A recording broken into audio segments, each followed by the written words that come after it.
All right, let's talk about the next big thing in AI.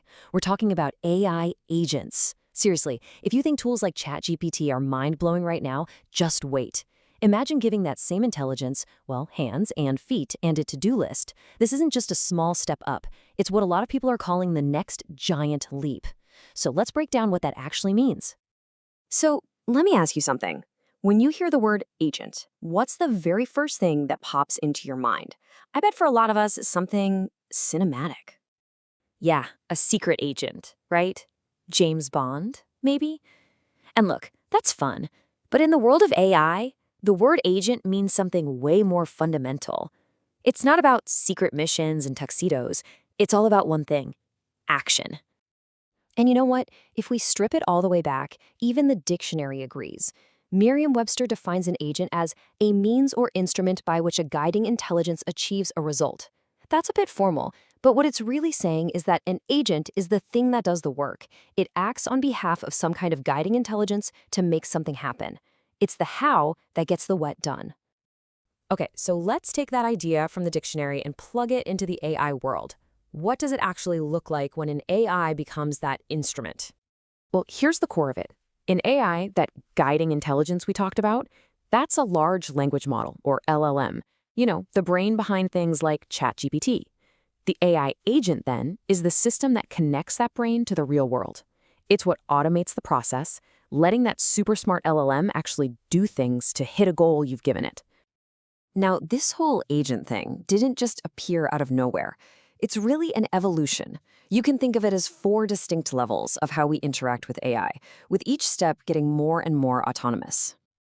So let's walk through these 4 levels. We're going to start with something you're probably super familiar with and work our way up to a system that can pretty much run on its own.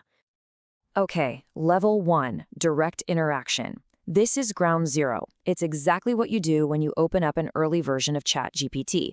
You type a question, it types an answer. It's a simple back and forth. The key here is that the AI is totally passive. It can give you information, but it can't do anything with it. Then we get to level 2, the proxy agent. Now things get a little smarter. This is like a helpful translator. For example, inside ChatGPT, you can say, "Hey, make me a picture of a robot surfing." The model knows you don't want a description of a robot surfing, so the proxy agent steps in, translates your simple request into a super detailed prompt, and hands it off to another tool, like DALL-E 3, to actually create the image. It's a bridge between what you want and the right tool for the job. Level 3 is where we see a huge leap. This is the assistant agent. Now, the AI can actually take action in the real world, but it's polite about it. It asks for your permission first. It might figure out you're talking about a trip and say, "Hey, looks like you're going to Miami. Want me to check the weather for you?" It proposes the action, but it waits for you to say yes before it does anything. It's proactive, but you're still in the driver's seat. And that brings us to level 4, the autonomous agent. And honestly, this is the real game changer. The big shift here is you stop giving it step-by-step instructions and you start giving it a high-level goal. Like, go through my inbox and flag the 5 most important emails from this week. The agent doesn't come back and ask for permission for every little thing. It just does it. It makes its own decisions about what important means, how to filter, and how to present the results. It's running the show to get the job done. So to really nail this down, the difference between level 3 and level 4 is all about one simple concept: permission. The assistant agent asks for permission. The autonomous agent makes its own decisions. It's really the difference between having a helpful assistant who needs your approval and having a trusted delegate you can hand a project off to. Okay, so if these autonomous agents are making their own decisions, how in the world do they think? What's going on under the hood that allows them to do that? Let's take a look. Yeah, how does it work? It's not some kind of magic black box. It's actually a pretty logical process. Think of it like a continuous loop of thinking, acting, and then learning from the results over and over again. So here's what that loop looks like. First, it gets the goal from you. Then, using that big LLM brain, it breaks that big goal down into a series of smaller, manageable tasks. It tries to execute the first task on the list. And then, this part is absolutely crucial, it stops and evaluates the result. It asks itself, okay, did that work? Did that move me closer to my main goal? If the answer is yes, great, on to the next step. But if it's no, it has to replan. Maybe it tries a different tool or a different approach, and it just keeps repeating the cycle: plan, execute, evaluate, replan until that initial goal is complete. Okay, so one of these agents running that loop is already incredibly powerful. But what's the next step from there? Well, what if they could work in teams? We're heading towards a future where multiple agents can actually work together. And this is where things get really wild. Because if a single agent is powerful, a whole team of them working together, that's completely transformative.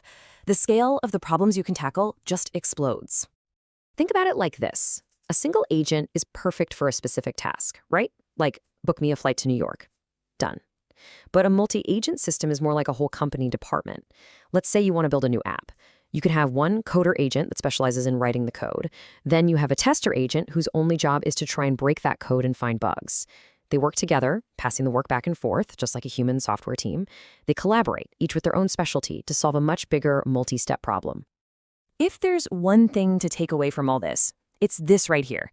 This whole evolution represents a massive shift. A shift from us giving AI instructions to us giving AI goals.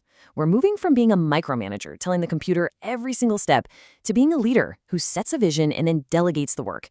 And that's huge. It frees us up from the tedious details and lets us think about the big picture. AI stops being just a tool and starts becoming a true partner. So that leaves me with one final question for you. Imagine you had a whole team of these specialized autonomous AI agents at your disposal. They can plan, act, and collaborate to achieve basically anything. What's the first big, complicated, maybe even world-changing goal you would hand them? I'd love to hear what you think.